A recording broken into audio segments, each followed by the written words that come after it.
आनंद धाम की ओर धर्म प्रसंग में महापुरुष स्वामी शिवानंद जी महाराज। अध्याय 72, पृष्ठ संख्या 223। बेलूर मठ, शुक्रवार 23 मई 1930। ज्येष्ठ मास है।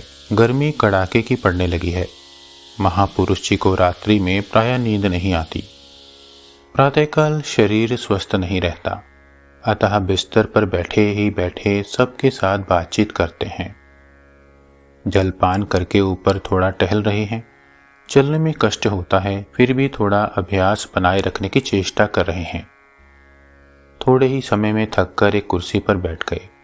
तत्पश्चात अपने कमरे की ओर आ रहे हैं। थोड़ा विश्राम करेंगे। धीरे धीरे चल रहे हैं और पास में जो लोग हैं उनसे हंसते हंसते कह रहे हैं, थप थप थप। अपनी खाट पर आकर बैठ गए और कहने लगे, देखो ना, शरीर की कैसी अवस्था हो गई है। 2 कदम चलना वह भी नहीं कर पाता। बिल्कुल बेकाम बन गया हूं। सब कुछ महामाया का खेल है। यही शरीर पहाड़ों पर कितना चढ़ा उतरा है, कितना पैदल घूमा है, कितनी सब कठोरताएं सह चुका है। और अब देखो तो 2 कदम चलने में भी कष्ट होता है। नीचे उतरना तो कई दिन से बंद हो गया है। पहले कितना घूमा हूँ, कितने स्थानों पर गया हूँ। ठाकुर की इच्छा से घूमना बहुत हुआ है। अब कहीं और जाने की इच्छा भी नहीं होती। कहीं आने जाने की इच्छा ही ठाकुर ने मिटा दी है। अब और कोई वासना नहीं। जिस अवस्था में ठाकुर रखें उसी में आनंद है। बाहरी एक्टिविटी जितनी कम हो रही है, अंदर की एक्टिविटी उतनी ही बढ़ती जा रही है। बहिर्जगत से मन जितना उठता जा रहा है, उतना ही वह भीतर की ओर आगे बढ़ रहा है। और ठाकुर कृपा करके उस वस्तु को दिखाई दे रहे हैं जो देह, मन और बुद्धि के अतीत है। इस समय प्राण शक्ति की क्रिया भीतर खूब हो रही है। शास्त्र में जिन अनुभूतियों की चर्चा है, उन सब की स्पष्ट उपलब्धि प्रभु कृपा करके करा दे रहे हैं। मैं तो शरीर नहीं, ये जो षड्विकार हैं वे तो देह के हैं। मैं तो नित्य शुद्ध बुद्ध मुक्त स्वभाव वही सनातन परम पुरुष हूँ। ठाकुर ने कृपा कर यह ज्ञान बहुत पक्का कर दिया है। इसलिए तो देह स्वस्थता, अस्वस्थता, जरा, व्याधि कुछ भी मन में नहीं आती। शरीर का धर्म शरीर तो करेगा ही।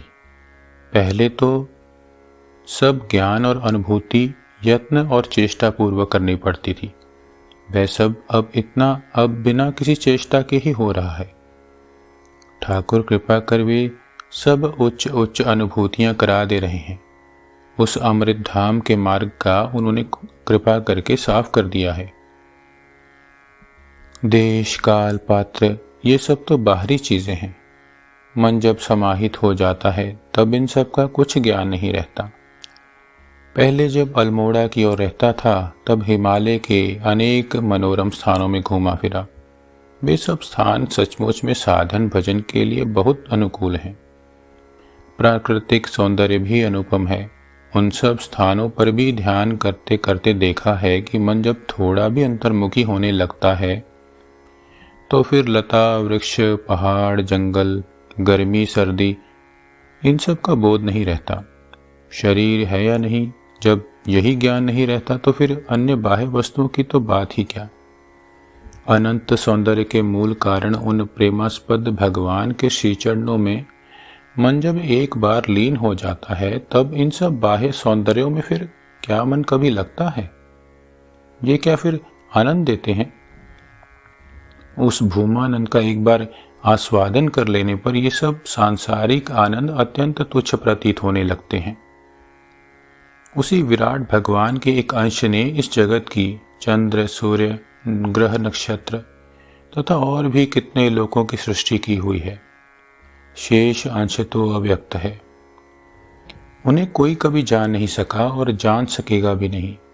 मनुष्य शूद्र मन बुद्धि द्वारा भला उस विराट भगवान को किस प्रकार जानेगा। इसलिए तो भगवान गीता में कहते हैं, अथवा बहुनेतेन की ज्ञातेन तवार्जुन विशिष्टभ्याहमिदं कृत्स्नम् एकांशेन स्थितो जगत। एकांशेन, इस एक अंश में ही क्या क्या है यही तो मनुष्य जान नहीं पाता, फिर अन्य सब तो दूर की बात है। यह अवश्य सच है कि आजकल पाश्चात्य विज्ञान की उन्नति के साथ साथ अनेक नए तत्व आविष्कृत हो रहे हैं। वैज्ञानिक लोग गंभीर गवेषणा द्वारा नए नए यंत्र आविष्कृत कर रहे हैं। वैज्ञानिक लोग गंभीर गवेषणा द्वारा नए नए यंत्र आविष्कृत कर कितने ही नए ग्रह, नए नक्षत्र इत्यादि का अनुसंधान कर रहे हैं, किंतु अभी भी ऐसी ढेर वस्तुएं हैं जिनको जानने में वैज्ञानिकों की बुद्धि चकरा रही है। यंत्र की सहायता से उन्होंने जो देखा है वह भूल रहित ही हो, ऐसी बात तो नहीं। 10 वर्ष पहले जिन्होंने एक प्रकार से कहा था, 10 वर्ष बाद फिर वे ही मत बदल डालते हैं। इसीलिए तो ठाकुर ने कहा था, माँ मैं तुम्हें जाना नहीं चाहता, तुम्हें भला कौन कब जान सका है या जान सकेगा। बस इतनी कृपा करो कि तुम्हारी भुवन मोहिनी माया में मुग्ध ना हो जाऊं। मुझे अपने श्रीपाद पद्मों में श्रद्धा भक्ति दो। जीवन का उद्देश्य भी यही है, जैसे भी हो उनके पास श्रीपाद पद्मों में मन लगाए रखना। एक बार यदि उनके श्रीपाद पद्मों में मन का लय हो जाए तो फिर भय की कोई बात नहीं। यम लब्ध्वा चा परम लाभम मन्यते नाधिकम तत्तः यस्मिन् स्थितो न दुखेन गुरुणापि विचाल्यते। और वह शुद्ध भक्ति, वह शुद्ध ज्ञान उनकी कृपा बिना होने का भी नहीं, पर वे कृपा करके दे भी देते हैं। आंतरिक भाव से शरणागत हो पड़े रहने पर वे अवश्य ही दया करते हैं। सारी दुनिया ही क्यों ना घूमते फिरो, सारे तीर्थों की यात्रा क्यों ना करो, किंतु उनकी कृपा बिना कुछ भी होने का नहीं। इसलिए तो जब लड़के इधर उधर जाने की जिद पकड़ते हैं तो उनसे कहता हूँ, बच्चों इधर उधर कहाँ घूमते फिरोगे, शरणागत होकर ठाकुर के द्वार पर पड़े रहो और कुछ नहीं करना पड़ेगा। केवल आंतरिक शरणागति ही आवश्यक है। हम लोग भी सब शरणागत होकर पड़े हैं। हम लोगों को उन्होंने कृपा करके बहुत दिया है और भी दे रहे हैं। मैं आंतरिक प्रार्थना करता हूँ तुम सब लोगों को वही पूर्ण ज्ञान, पूर्ण भक्ति प्राप्त हो। आंखें मूंदकर, दोनों हाथ उठाकर, यद गत्वा न निर्वतन्ते तद्धाम परमम मम। ओम श्री राम कृष्ण अर्पणमस्तु।